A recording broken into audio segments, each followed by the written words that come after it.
Mainstream media, we hope you're watching, and if you need some pointers, we'll be glad to 1,000 an hour do consulting for you guys. We have a friend, she's been a part of the alternative media, including the Free Speech Show. My good friend Laurie Buckley.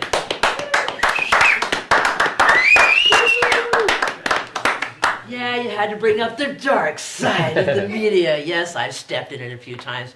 One of the good things about the media was when I was watching Channel 8 News in Las Vegas, and we're out here at Paradise Park, and there's a wonderful fundraiser for Planned Parenthood, sponsored by Buns on the Run Sandwich Shop. And I go, isn't that how we got here with this thing? It was kind of like a wonderful unification. and you know, you look at what we're looking at today. You know, I said they're into dead hoes. There's Anna Nicole. I mean, we kept her body going, rotting out. Even like, it's rotting, tits are falling off. Nobody cared. I mean, they just wanted to hear the juicy news. Once they found out who the father was, nobody cared. You know, so then we went into, from dead hoe into nappy-headed hoe, which took the pressure off the dead hoe, put it on the nappy-headed hoe. And I said, you know, look at Don Nimus. He does everybody, steps on a herd of nappy-headed hoes, and everybody loses their mind. I mean, it didn't really matter, but it made everybody upset. And look at Don Imus. They said it wasn't so much that MSNBC wanted to do him off. It was the sponsors were backing off. You know, and this is 2007. The hoe word has been around. Ho ho, I'm from North Hollywood. I'm a hoe from no ho. Who cares? You know, if I was a nappy-headed, flat-headed cracker hoe, I don't care. It's not going to stop me. Oh, my life is over. I can't take it anymore. You know, what are they studying there? You know, I just couldn't believe it. So then we go on to Virginia Cho. And all of a sudden, nappy-headed hoe means absolutely nothing. The media chowder fell to the ground, and the real thing stepped up forward. That's how you know when they're full of crap, is when something really meaningful happens, you're beginning to hear some kind of response. So they were like, for one moment, doing their job, but did you notice that after a week, nobody is hardly talking about it? A little story here. 32 people went down hard from a maniac going, mainstream media, bang, bang, bang. And, you know, folded them up, and they're done. And NBC had to labor. Oh, should we put the killer up? You know, how long was that conversation? Hell no, let's go. You know, it only took them 2 seconds, and they're trying to act laid back. But the thing that I've always said in life, the only thing the truth lacks in this world is a sponsor. You know, we're just looking for somebody who can stand up and be counted, because you got to be pretty flexible to be a sponsor nowadays.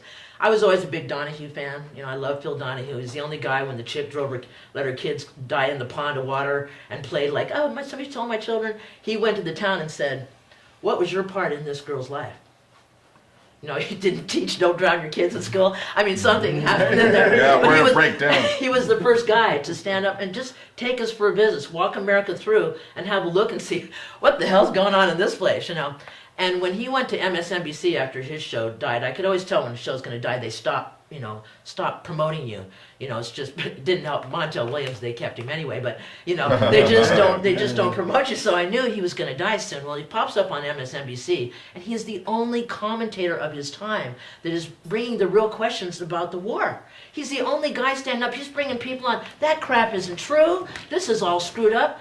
And he gets aced, and they told him that it's because his ratings were down. Well, I knew they were full of shit, because Donahue's an amazing guy. He's walking us through. He's asking the real questions. Well, a secret memo got leaked to the press, and it said that it was the advertisers who go like, you know, this seems like so anti-American to be the only guy talking about the war. You know, we're sponsoring the war. We think the war is a good thing, so we just don't think that would be very good for him to be on. Boom, Phil gets aced. I wouldn't give a rat's ass about Chris Matthews. The fact that he followed the Donahue show is the only reason I ever liked the guy. And I said, but here's a guy bringing the real issues to a country that really got all the toys and weapons to kill and be dressed for the killing, but we are not being informed about what's going on. So now it really boils down to, besides all the Friends and the Republicans joined together for the big party where everybody buys weapons and has a wonderful time at the bank. You know, I mean, it's a good thing for them. But we're left, you know, you know, they're not looking for the guy up on the mountain. They're just going to do the village like they're doing in their own town. You know, and it's a pathetically sad thing. But here we are with the media who is not telling us what's happening. People are going to hate us for generations because we sponsored that crap and didn't stand up for it, and that people who dissent or say, hey, that's wrong, we want to be more informed, is considered anti-American. So we've got sponsors jumping in. They can't hold their Kellogg's long enough to see how it works out. Can't take a couple of weeks of Don Imus back on the air. Oh my God, what could happen? You know, what is wrong when we're letting, I feel like I don't want to buy that brand, whatever they're pitching anymore. I'm not interested. I want somebody whose brand can stand up long enough against some public diversity to bring us the other side so we can have a decent damn argument about what's happening. And now the New York Times, or excuse me, LA Times reported they've dumped 4,000 members of the press. Just this year, 4,000 people are off the books. And it cost the Times $1.5 million plus the salaries to keep the 10 journalists they've got in Iraq, or we'd hear nothing. And our whole undeclared war was based on false facts, no verification, and everybody felt the movement like, did you feel it? Let's go kill.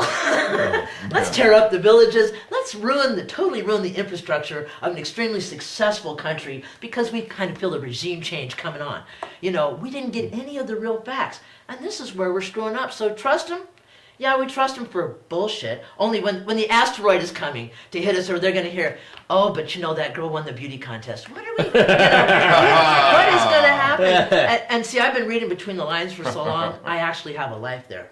So I'm recommending to people, it's going to take courage to read more, courage to listen better, courage to mail letters and dominate the politicians with your mail, and be more brave to look at what's really happening. So, you know, there I am. Here I go. Laurie Buckley!